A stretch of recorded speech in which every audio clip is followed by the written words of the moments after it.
많이 알게 됐고, 그러니까 말만 듣다가 영화로 보니까 이게 더 많이 알게 되고.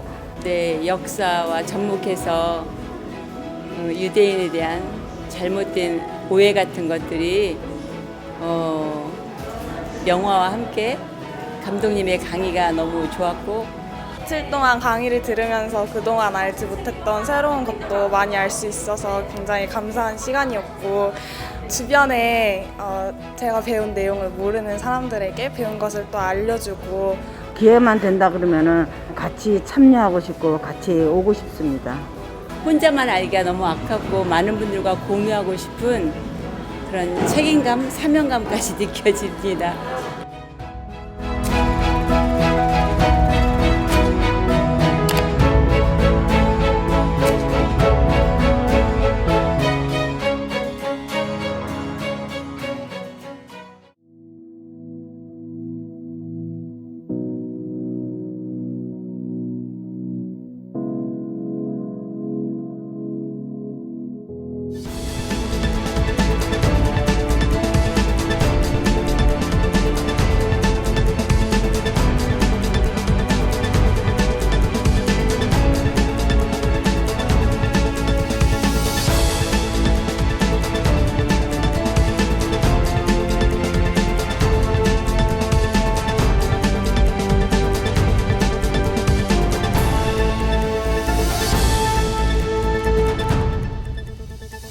지난 한 주간 이스라엘과 중동 소식입니다. 8월 21일 이스라엘에서 거주하는 팔레스타인 출신 노동자들이 월급을 은행 계좌 입금이 아닌 현금으로 받게 해달라고 이스라엘 정부에 요구하며 하루 동안 파업을 진행했습니다. 팔레스타인 노동자들이 계좌를 개설하면 팔레스타인 정부와 은행이 부가적인 수입원을 제공받을 수 있을 것으로 전망되고 있습니다. 이스라엘에서 일하는 팔레스타인 주민은 자국에서 일하는 사람보다 평균 2배의 임금을 받는 것으로 나타났습니다. 8월 22일 이스라엘의 한 은행에 황소가 난입해 직원들이 대피하는 소동이 발생했습니다.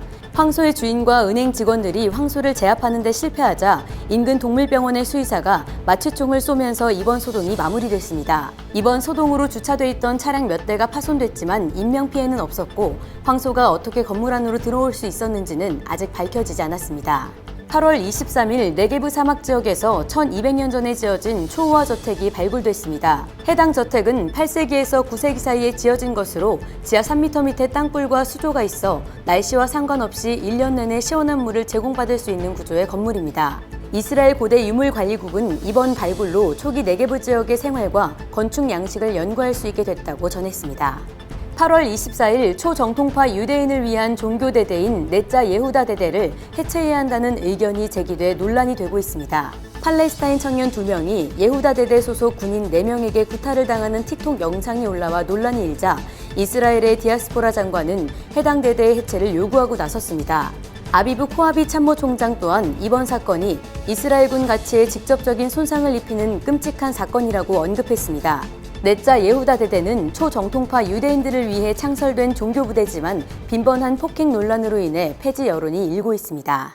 2022년 8월 31일 이스라엘 투데이 시작합니다. 지난 한 주간에도 보셨다시피 참 많은 뉴스들이 쏟아졌는데요. 팔레스타인 노동자들이 서한 지구를 넘어서 이스라엘 쪽으로 와서 일하러 오는 그런 노동자들이 많이 있는데, 이들이 이스라엘 쪽에서 받는 임금을 은행 계좌 입금 말고 현금으로 달라고 이런 요구를 하면서 일일 파업을 했다고 해요. 팔레스타인 노동자들도 역시 현금을 좋아하는가 보죠. 왜 이렇게 은행 계좌 입금 말고 현금을 좋아하는 겁니까? 최근에 이제 이스라엘과 팔레스타인 당국이 이제 합의한 사항이거든요. 이제 거래 방식을 송금을 하는데, 이스라엘 입장에서는 검은 돈의 그 흐름을 막기 위해서 이렇게 하는 거고, 팔레스타인 당국 입장에서는 이제 세원이 노출되니까 이제 세금과 수수료 인상, 은행 쪽에서는 수수료, 팔레스타인 당국에서는 이제 세금을 인상하는 이제 그 하나의 속내를 갖고 있어서, 그래서 이제 팔레스타인 주민들이 이제 일일 파업을 한 것 같습니다. 그러니까 보니까 그 임금 격차가 꽤 나요. 팔레스타인 지역하고 그 이스라엘 현지 지역하고 작게는 2배, 가자 지역 같은 10배 이상 차이가 나거든요. 와. 그러니까 한 달 임금이면 팔레스타인 3년치라고 합니다. 3년치 연봉이니까 여기다가 또 세금 매기고 수수료 매기고 뭐 각종 부가세 매기면 피곤하죠. 그런가 하면은 또 날씨가 더워서 그런지 황소가 이스라엘의 은행에 또 뛰어들어왔다고 해요. 은행도 현금을 좋아해서 그러는 겁니까? 소식통에 의하면 도살장으로 끌려가는 황소가 미쳐서 날뛰다가 들어간 곳이 은행이라고 하는데요. 일반적으로 이제 뭐 증권시장에서 쓰는 용어로 이제 불마켓이라고 그러거든요. 강세시장을. 근데 뭐 이거와 상관없이 최근에 이스라엘 중앙은행이 22일 현지 시간 기준으로 기준금리를 1.25%에서 2%로 올렸어요. 0.75%. 거기에 대한 어떤 항의 표시가 아닐까 싶은 생각도 합니다. 그러니까 이 기준금리 인상폭이 20년 만에 최대였거든요. 그러니까 뭐 혹시 황소 주인이 황소 명의로 대출받은 게 있는 게 아닌지 혹시 뭐 그런 말도 안 되는 상상도 해봅니다. 황소도 그 돈의 흐름을 아주 민감하게 느끼나 봐요. 알겠습니다. 자, 그럼 이제 더 본격적으로 중요한 이슈들을 하나씩 우리가 분석해보는 시간을 갖도록 하죠. 첫 번째 분석해볼 이슈 알아보겠습니다. 지중해 가스전을 두고 이스라엘과 레바논의 영유권 협상이 막바지에 접어든 가운데 양측의 긴장이 고조되고 있습니다. 지난 8월 9일 헤즈볼라 지도자인 하산 나스랄라가 레바논의 재산에 손을 뻗친다면 잘라낼 것이라고 경고했는데요. 베니 간츠 국방장관 또한 지난 8월 23일 헤즈볼라의 가스전 공격이 전쟁으로 비화할 수 있느냐는 질문에 그렇다고 대답하며 레바논에 맞대응했습니다. 양측을 중재하고 있는 미국이 피폐해진 레바논 경제의 회복을 협상의 목표로 삼고 있어서 공평한 중재에 대한 의구심이 제기되고 있습니다. 결국은 이스라엘 앞바다에서 발견된 그 가스존으로 인해서 이스라엘하고 레바논하고 분쟁이 벌어지고 있는 것 같습니다. 문제가 되고 있는 이 가스전, 시돈 가스전하고 카라시 가스전, 왜 이곳이 영유권 분쟁이 시작된 겁니까? 과거 이제 레바논하고 협상했을 때는 그 레바논 측에서 주장하는 경계선이 분쟁 수역이 860제곱킬로미터였거든요. 그럼 이렇게 되면 이제 시돈 북쪽 일부가 포함되지만 카리시 가스전은 포함되지 않았단 말입니다. 근데 최근에 이제 레바논은 해상 경계선을 이스라엘 쪽으로 더 밀어야 된다 해가지고 1,430제곱킬로미터로 이제 확장을 해버렸습니다. 그렇게 되면은 시돈 가스전 대부분이 분쟁 수역에 속하게 되고요. 카르시전도 분쟁 수역의 경계에 가깝게 됐죠. 근데 반면 이스라엘은 기존 과거에 했던 그 협상을 준용하자라는 입장입니다. 근데 여기에 이제 미국 중재안이 껴들었는데 미국 중재안도 그렇게 좋아 보이진 않아요. 카르시 가스전 일부를 포함하게 중재안을 내놨기 때문에 좀 이스라엘한테 일방적으로 좀 불리한 형국이라고 보여지고요. 이런 배경에 대해서는 현지 매체에 따르면 이제 기존 미국이 셀가스 공급으로 이제 유가가 안정화됐지 않습니까? 그러다 보니까 이제 이런 유전 개발이나 이런 것들이 이제 개발 비용도 많이 들고 채선성이 안 맞거든요. 최근에 이제 바이든 행정부가 이제 친환경 한다고 기후 변화 대응한다고 이제 셀가스 생산을 거의 라이센스를 안 주고 있어요. 그러다 보니 유가가 폭등하고 또 러시아 침공으로 유가 폭등하다 보니 이제 고유가가 대세가 됐죠. 그러다 보니 이제 고유가가 대세면 이제 유전 개발 채선성이 되거든요. 그러다 보니까 여기서 이제 본격적으로 이제 분쟁이 시작되고 있는 것 같습니다. 만약에 그러면 이 분쟁이 잘 해결이 되지 않으면 레바논은 이 가스전을 향해서 무력 행사, 무력 공격도 하겠다 이런 겁니까? 예, 뭐 리포트에서 나왔듯이 뭐 손모가지 뭐 잘라버리겠다 뭐 이런 얘기도 나오지 않습니까? 전쟁 불사하겠다 나오고 그럼 뭐 말로만 하는 게 아니라 정찰용 드론을 지난 7월에 이제 카리시 가스전 인근에 보내서 영내 긴장을 고조시킨 바 있죠. 그런데 뉴스를 보면 지난 6월부터 이스라엘은 이 가스전 개발을 이제 본격적으로 시작을 했어요. 그런데 레바논이 여기 와서 뭐 드론으로 공격한다거나 이런 식으로 나오면은 그 이스라엘 입장에서도 굉장히 불안할 것 같은데. 간츠 국방장관이 이제 한 라디오 인터뷰에서 이제 명시적으로 밝혔죠. 가스전 공격은 이제 준비 태세가 돼 있다. 전쟁도 불사하겠다라고 이제 강성 발언을 내놨습니다. 그런데 미국이 그 이스라엘과 레바논 사이에서 이제 중재 협상을 좀 이끌어가고 있는데 미국이 레바논 정부를 상대로 중재를 하고 있는 겁니까? 아니면은 레바논에 있는 그 헤즈볼라하고 그 중재 협상을 하는 겁니까? 미국 내 레바논 지역 전문가들에 따르면 안보 전문가에 따르면 미 국무부는 헤즈볼라와 레바논 정부를 구분 못하는 것 같다. 아하, 그러니까 협상 당사자이자 주체는 명시적으로 레바논 정부가 맞아요. 하지만 사실상 레바논 정부와 의회 공적 기관은 헤즈볼라에 의해 장악되어 있거든요. 그럼 실제 사례로 지난번 총선 때도 반영됐지만 헤즈볼라가 직간접으로 지원하는 정파가 다수 혹은 절반을 차지하고 있습니다. 또 레바논 기독당도 그렇고 산부 요인 역시 헤즈볼라에 강한 유착 관계를 가지고 있죠. 그래서 이제 사실상 전문가들 사이에서는 이제 레바논 외교부 의회는 헤즈볼라의 대리인 혹은 뭐 바지사장이라고 얘기하고 실소유주 혹은 오너는 헤즈볼라다라고 평가하고 있습니다. 이번에 그 중재안이 이제 승인이 되면은 이번 영유권 분쟁에서 있어서 미국은 궁극적으로 테러 지원 세력인 헤즈볼라에게 경제 지원하는 꼴이 된다는 것이죠. 그뿐만 아니라 헤즈볼라는 이란의 레바논 거점 파트너거든요. 그러면 이제 이란은 레바논을 이스라엘을 공격하는 최전방 미사일 기지로도 활용될 수 있는 가능성이 크죠. 근데 여기다가 유전을 통한 재정 지원까지 들어간다고 하니 문제가 심각한 것 같습니다. 레바논 정부와 헤즈볼라도 제대로 구별하지 못하는 미국이 이 중재를 잘 할 수 있을까요? 현재까지는 오히려 미국은 이스라엘을 이렇게 압박하는 구도예요. 미국은 9월 달까지 영유권 협상을 마무리할 것으로 이제 이미 미국 현지의 매체에서 보도된 바 있고요. 이란 핵 협상을 진행되는 과정을 보면은 미국은 친이란 중동 질서 재편을 위해서 레바논 헤즈볼라에게 유리한 중재하는 이스라엘에게 압박하는 게 아닌가라는 해석도 가능합니다. 이스라엘도 이제 얼마 안 있으면 11월 달에 총선이 있어요. 그리고 또 미국도 얼마 안 있으면 이제 중간 선거가 있는데 이런 복잡한 상황에서 이 가스전을 두고 협상 문제 골치가 많이 아플 것 같아요. 이스라엘도 그렇고 미국도 그렇고. 그러니까 먼저 이제 이스라엘 입장에서 이제 안보 전문가들은 이스라엘이 애시당초 영유권 협상에 응하면 안 됐다. 유예하든지 아니면 참여 자체를 하지 말아야 된다. 근데 미국과의 관계를 뭐 고려해서 그렇다고 하는데 그 이제 지금 거부 명분이 되거든요. 왜냐하면 지금 총선을 앞두고 있기 때문에 중요한 안보제를 연기했어야 된다는 주장이 있고요. 또 IDF가 드론 공격 지난번 7월달 드론 공격 있었지 않았습니까? 그 공격을 계기로 충분히 모든 중재 협상을 이렇게 좀 일시적으로 서스펜드 할 수 있었다. 그것도 명분이 충분히 되거든요. 왜냐하면 공격을 했으니까. 근데 라피드 총리 대행은 군부의 요청을 묵살하고 바이든 순방을 계기로 뭔가 더 좋은 조건이 나올 수 있겠다는 허망한 기대를 했다고 현지 매체는 보도하고 있습니다. 이스라엘이 100번 양보를 한다고 해도 제가 보기에는 현재의 그 레바논의 여러 가지 상황을 봐서는 유전 개발할 수 있는 능력이 별로 없을 것 같은데. 근데 이게 직접 개발하는 게 아니라 여기에 달라붙어 있는 시행사가 누구냐면 토탈이라는 회사인데 이게 프랑스 에너지 공기업이거든요. 아하, 이런. 그러니까 여기서 이제 미국이나 어디 돈 받아서 하겠죠. 그러니까 유럽이 안 끼는 데가 없어요.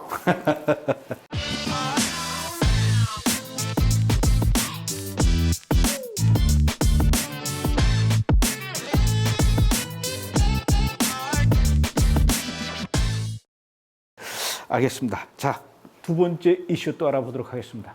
아랍에미리트, 요르단, 바레인, 이라크, 이집트의 아랍 5개국 정상들이 이집트에 모여 영내 안보와 에너지, 식량 분야에서의 협력을 논의했습니다. 러시아 우크라이나 전쟁으로 인해 발생한 에너지와 식량난을 해결하기 위해 아랍 국가 간의 협력은 선택이 아닌 필수 조건이 됐는데요. 급변하는 중동 정세에 대응하기 위해 아랍에미리트는 적성국이었던 이란에 대사를 파견해 양국 외교 관계를 복원하고 강화하겠다고 밝혔습니다. 단교했던 이란과 사우디가 지난해 이라크의 중재로 회담을 진행하자 다른 걸프 국가들도 이란과의 관계 회복에 나서고 있습니다. 먹고 사는 문제는 뭐 어느 나라든지 뭐 어쩔 수 없는 것 같아요. 이번에 그 모인 5개 아랍 국가들 어떤 조합이라고 볼 수가 있습니까? UAE, 바레인 같은 경우 규모가 작아요.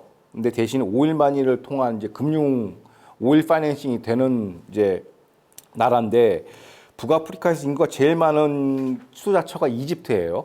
그래서 인구가 1억 200만 명 정도 되는데 그 오일 마니를 여기다가 신규 투자를 하기 위해서 좋은 이제 투자처가 되는 것이죠.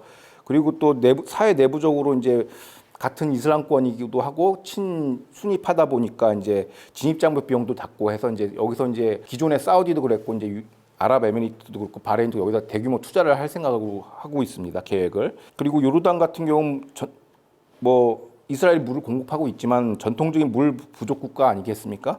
그러니까 요르단은 담수화 설비를 위해서 바레인과 아랍에미리트의 그 투자를 지금 요청하고 있는 상황이고요. 같은 맥락에서 이집트도 지금 현재 에티오피아하고 지금 댐 가지고 지금 분쟁이 좀 발생하고 있거든요. 에티오피아를 르네상스 댐이라는 건데 여기 소유권 분쟁으로 지금 좀 정세적으로 좀 불안합니다. 여기에 대해서 이제 우군 차원에서 또 이제 중동 국가를 끌어들이는 거고 투자도 동시에 하는 그런 포석이 있습니다. 그리고 안보 의제로서는 전통적으로 예멘, 시리아, 리비아 전쟁, 그다음에 이스라엘, 팔레스타인 분쟁 등도 의제에 포함됐다고 현지 매체는 보도하고 있습니다. 그런데 특이한 것이 이번 그 회담에 사우디아라비아가 빠졌어요. 이 5개 나라가 사우디는 빠져라고 한 겁니까? 아니면 사우디가 나는 너네들하고 같이 안 어울릴래 하고 빠진 겁니까? 빠진 거라기보다는 이제 사우디가 이제 체급 차이가 있지 않습니까? 아하, 체급 차이로 나는 너네들하고 어울릴 수 없어 이런 뜻인가요? 그렇죠. 이제 이란, 사우디 이제 양대 축이지 않습니까? 근데 사우디 같은 경우는 이제 앞에서 안 나서고 이제 아랍에미리트가 약간 대리인으로 지역 현안 이슈를 이제 해결하고 있고요. 근데 이번 5개국 경제통합회담의 국가의 면면을 보면은 다들 이제 말씀하신 것처럼 미들파워 국가들끼리의 짝짓기예요. 대장들은 가만히 있고. 아, 그렇게 되는구나. 그리고 이집트는 장소 제공자이고요. 그야말로 합종 연행이라는 말이 딱 들어맞는 것 같은데 아랍 국가들 간의 관계가 그럼 어떻게 정리되고 있는 것 같습니까? 그러니까 표면적으로는 이제 시아파와 수니파의 대결처럼 보여지지만 이제 양쪽 수장인 사우디와 이란은 수시로 이라크에서 이제 비밀 회담을 갖습니다. 양국 정상화를 위해서. 그리고 약간 서열이 아까 말씀드린 후순위 수니파 국가인 아랍에미리트가 최근 이란 대사를 다시 파견했어요. 다시 보냈다는 얘기죠. 외교 정상화를 가고 있고 그 물밑에선 서로 이제 교류를 좀 하자. 해빙 무드. 그러니까 이런 배경이 된 게 뭐냐면 뭐 중동 지역의 고질적인 물 부족 등 뭐 경제 협력의 그 어떤 가능성은 있었으나 최근에 발생한 이제 러시아 우크라이나 침공, 그다음에 미국의 중동 최진 이런 대외 여건이 조금 변화하면서 이제 영내 국가들의 협력이 가속화된 측면이 있습니다. 그럼 지정학적으로 보면은 중동 연합 국가들과 이집트를 연결고리로 하는 지중해권으로 이제 링크업되는 이런 흐름도 발생되고 있습니다. 그 지중해권으로 들어오는 거죠. 중동의 영향력 이 파워하우스들이 이제 여기다가 영향력을 아프리카 지역으로 투사하기 위해서는 지중해권을 건너야 되거든요. 그런 이제 흐름도 포착되고 있습니다. 이번 회담이 이스라엘에 미치는 영향은 어떤 게 있을까요? 주재국이 이집트 아니었습니까?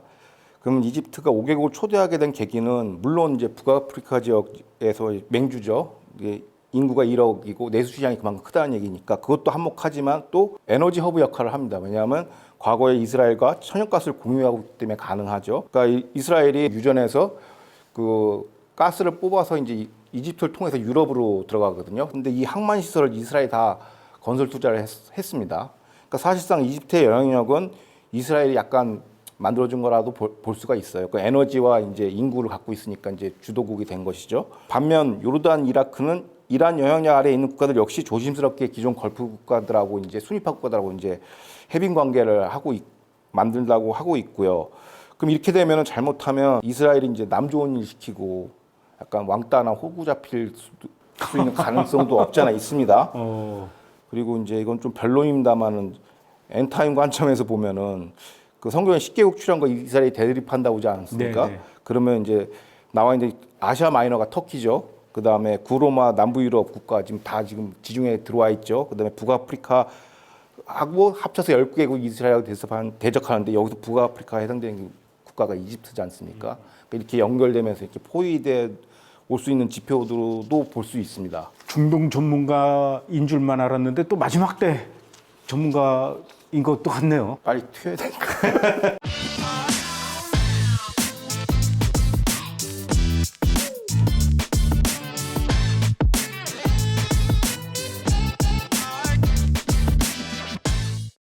이제 또 세 번째 분석해 볼 이슈 알아보도록 하겠습니다. 서한지구에서의 판매를 중단해 논란이 됐던 아이스크림 브랜드 베넨자리스가 모 회사 유니레버의 소송전에서 패하면서 역풍을 맞고 있습니다.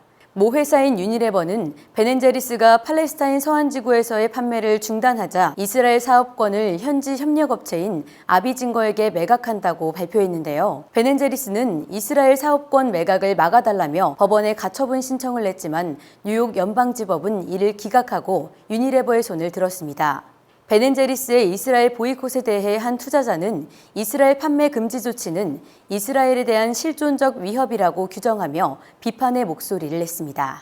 우선 베넨젤리스 회사가 어느 나라의 회사인지 그리고 어떤 회사인지 그리고 모 회사인 유니레버사 또 어떤 회사인지 이런 것부터 소개를 해주시죠. 베넨젤리스면 뭐 젤리 회사입니까? 아이스크림 회사거든요. 아. 그러니까 미국 버먼트 소재 아이스크림 회사인데요.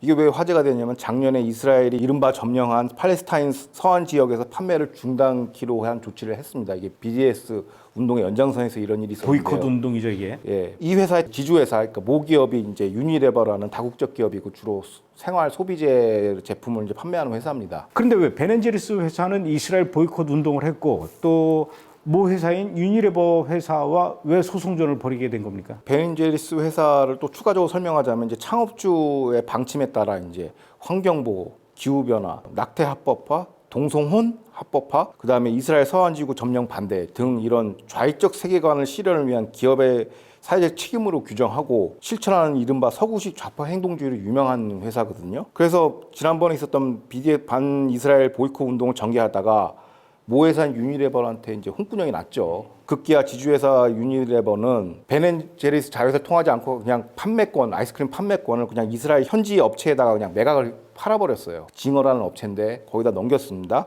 그럼 여기에 대해서 이제 자회사가 거꾸로 베넨제리스가 거꾸로 모회사인 유니레버의 매각 반대 가처분 신청을 뉴욕 법원에 낸 겁니다. 근데 미국의 법원이 베넨제리스보다도 모회사인 유니레버사에 그 손을 들어줬는데 그 이유는 뭡니까? 그 원고 측 베넨제리스의 주장이 뭐냐면 아까 말씀드렸진 이런 사회적 사명이 어긋나는 서한지구 판매가 소비자를 혼돈에 빠뜨리며 궁극적으로 브랜드 가치를 훼손으로 귀결될 수 있다라고 이제 소를 최초에 제시했는데 이 주장에 대해서 카터 주심 판사는 뭐라고 판결했냐면 소비자 혼돈은 추측에 근거할 뿐 구체적인 근거를 제시하지 못했다라고 하면서 배격시켰어요. 그다음에 또 두 번째는 뭐라냐면 서한지구에서 판매되는 베넨제리스 아이스크림은 영문 상표 대신에 히브리어와 아랍어로 상표 등록이 돼 있으므로 상표권 침해로 볼 수도 없다. 고로 브랜드 침해로 볼 수도 없다라고 판시를 했습니다. 그래서 베넨제리스는 그 법원의 결정에 항소한답니까? 물론 항소야 뭐 본인 자유니까 하겠지만 아직까지는 소식은 없는데 일단 명분에서 패퇴하고 있기 때문에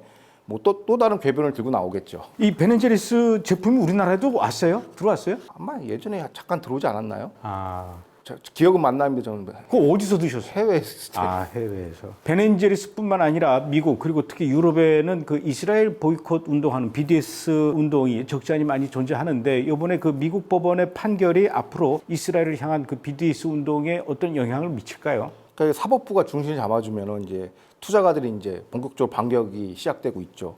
예를 들어서 기업에 관련 보이콧을 하려면 BDS 운동 때문에 매출 하락, 혹은 주식 가치 하락, 혹은 주주 피해가 발생됨으로써 배임 혐의까지 적용할 수 있고요. 그리고 이에 따른 엄청난 민사소송, 손배소송까지 대상이 되니까 아무래도 조금 찔끔할 겁니다. 이러한 캠페인에 돈을 대는 스폰서에 대한 타격이다 보니까 소송비가 엄청나게 늘어나거든요. 그러다 보니까 다른 이제 이 방법 대신에 이제 다른 악랄한 이제 반유두지 운동 방법을 이제 고안할 것 같습니다. 그러면 베넨제리스 제품 말고 유니레버사의 그 또 다른 자회사의 제품이 들어오면 그거는 많이 우리가 구입을 해도 베넨제리스는 들어와도 사 먹지 말아야 될 것 같으네. 오늘은 여기까지 하죠. 예. 고맙습니다. 예.